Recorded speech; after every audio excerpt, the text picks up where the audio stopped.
మీ పేరేంటండి? రుద్ర. ఇంట్లో ఎంతమంది ఉంటారు? ఇద్దరం. ఎవరెవరు ఉంటారు? నేను మా ఫ్రెండ్. ఏం చేస్తూ ఉంటారు? జాబ్ చేస్తుంటాం.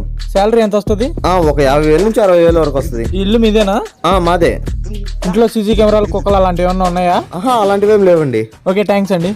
ఆగనా, ఎందుకు వచ్చి నువ్వు, ఎందుకు రాసుకున్నావు, ఎందుకు పోతున్నావు అన్నా? చెప్పడం మర్చిపోయాను, మేము చెడ్డీ గ్యాంగ్ కంపెనీ నుంచి వచ్చాం. ఈ రోజు నైట్ మీ ఇంటికి దొంగతనానికి వస్తామండి. కంగ్రాచులేషన్. థ్యాంక్స్. నమస్తే అన్నా, మీ పేరేంటి? పవన్ కుమార్ అండి. ఎంతమంది వస్తారు? ముగ్గురు వస్తామండి. ఎన్ని గంటలకు వస్తారండి? 12 గంటలకు వస్తామండి. ఎట్లా ఇంట్లోకి ఎట్లా వస్తారండి? వెనకాల గోడ దూకొస్తామండి. ఆయుధాలు అట్లాంటివి ఏమన్నా తెచ్చుకుంటారా? మాదేదో చిన్న కంపెనీ అండి, పెద్ద పెద్ద ఆయుధాలు ఏం లేవు. ఏదో చిన్న చిన్న స్క్రూ డ్రైవర్లు, చాకులు తెచ్చుకుంటాం. ఓకే, మర్చిపోకుండా తప్పకుండా రండి. అయినా ఈ డీటెయిల్స్ అండి మీకెందుకండి? మేమిద్దరం పోలీసులు అండి, మీరు వచ్చే పట్టుకోవాలి కదా. అవునా, ఓకే ఓకే, థ్యాంక్స్ అండి. మర్చిపోకుండా రండి. ఓకే అండి. సరిపోయారు ఇద్దరు, సాగుతుంది మీకు అలాగా.